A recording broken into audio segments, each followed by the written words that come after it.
Hello good morning. ഇന്നൊരു lazy Sunday morning ആണ് കേട്ടോ. ഈ പറഞ്ഞ ഗുഡ് മോർണിംഗിൽ വലിയ പ്രസക്തിയൊന്നുമില്ല. ഞാൻ ഈ വീഡിയോ ഒക്കെ എടുത്ത് എഡിറ്റ് ചെയ്ത് വരുമ്പോഴേക്കും ഗുഡ് ആഫ്റ്റർനൂൺ കഴിഞ്ഞിട്ടുണ്ടാവും. അപ്പോൾ സൺഡേ മോർണിംഗ് ആയതുകൊണ്ട് തന്നെ നേരെ കിച്ചണിലേക്കാണ് കേട്ടോ. എന്തെങ്കിലുമൊക്കെ ഒരു സ്പെഷ്യൽ ഐറ്റം ഉണ്ടാക്കാനുള്ളൊരു പ്ലാനിലാണ് കേട്ടോ വേഗം കിച്ചണിലേക്ക് കയറുന്നത്. അപ്പോൾ ഞാൻ വിചാരിച്ചു ഇന്ന് ചിക്കൻ പുട്ട് ഉണ്ടാക്കാമെന്ന് വിചാരിച്ചു. അതിന് വേണ്ടി പുട്ടുപൊടി നനച്ച് വെച്ചിട്ടുണ്ടായി. ആ ഒപ്പം തന്നെ ഞാൻ ചിക്കൻ കുറച്ച് മഞ്ഞൾപ്പൊടിയും കുരുമുളക് പൊടിയും ഉപ്പിട്ട് വേവിക്കാനും വെച്ചിട്ടുണ്ടായി കേട്ടോ. പിന്നെ ഒരു പാനിലേക്ക് കുറച്ച് വെളിച്ചെണ്ണ ഒഴിച്ചു കൊടുത്തു. സവോള, ഇഞ്ചി, വെളുത്തുള്ളി ഒക്കെ ഒന്ന് വഴറ്റാനായിട്ട് വെച്ച് കൊടുക്കുകയാണ് കേട്ടോ. ഇത് അത്യാവശ്യം കുറച്ച് നേരം ഇരുന്നൊന്ന് വരണ്ട് വരണം. ആ ഒരു ടൈമിൽ ഞാൻ കുറച്ച് ടൊമാറ്റോ ഒക്കെ ആഡ് ചെയ്ത് കൊടുത്തിട്ടുണ്ടായിരുന്നു. പിന്നെ നമുക്ക് ആവശ്യമായിട്ടുള്ള പൊടികൾ ഇട്ട് കൊടുക്കാം. മഞ്ഞൾപ്പൊടി, മുളക് പൊടി, ചിക്കൻ മസാല, കുരുമുളക് പൊടിയൊക്കെ പൊടികൾ നമ്മുടെ ആവശ്യം അനുസരിച്ച് ഇട്ട് കൊടുക്കുക കേട്ടോ.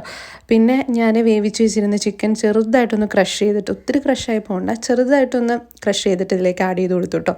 ഇത് കുറച്ച് നേരം ഇരുന്നൊന്ന് വരണ്ട് വരണം. പിന്നെ ഇത് മൈ ഓൺ കൈൻഡ് ഓഫ് റെസിപ്പിയാണ്.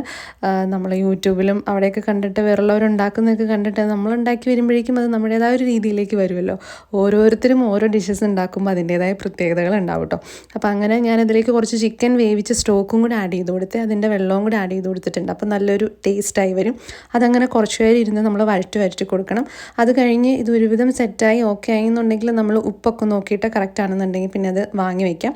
എന്നിട്ട് പിന്നെ പുട്ടിന് വേണ്ടിയിട്ടുള്ള ഫില്ലിങ് റെഡിയാക്കി കേട്ടോ. ചിരട്ട എടുത്തിട്ട് ഞാൻ അതിനകത്തേക്ക് ആവശ്യത്തിനുള്ള കുറച്ച് ഈ ചിക്കൻ്റെ ഉണ്ടാക്കി വെച്ചിരിക്കുന്ന മിക്സ് ഇട്ട് കൊടുത്തു.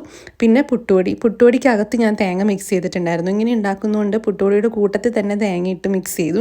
പിന്നെ അതിൻ്റെ മുകളിലും കൂടെ കുറച്ച് ഈ ഒരു ചിക്കൻ്റെ മിക്സ് ആഡ് ചെയ്ത് കൊടുക്കാം കേട്ടോ. ഇങ്ങനെയാണ് ഈ ഒരു പുട്ട് ഉണ്ടാക്കുന്നത്. ഇത് ചിക്കൻ മാത്രമല്ല ബീഫൊക്കെ വെച്ചിട്ട് ഉണ്ടാക്കാം കേട്ടോ. അപ്പോൾ അങ്ങനെ ഞാൻ ആവശ്യത്തിന് ചിക്കൻ ആഡ് ചെയ്ത് കൊടുത്തിട്ട് പിന്നെ ഞാനത് പുട്ട് വേവിക്കാൻ വേണ്ടി വെച്ചു. അങ്ങനെ കുറച്ച് നേരം ഇരുന്ന് ആവി കയറി വന്നപ്പോഴേക്കും ഞാനത് പുറത്തേക്ക് എടുത്തു കേട്ടോ. ഇതിന് അത്യാവശ്യം നല്ലൊരു ടേസ്റ്റാണ്. പുട്ടിൻ്റെ വെറൈറ്റീസ് ഇഷ്ടമാവുന്നവർക്കൊക്കെ ഇത് ഇഷ്ടമാവും കേട്ടോ. സോ അത്രേ ഉള്ളൂ.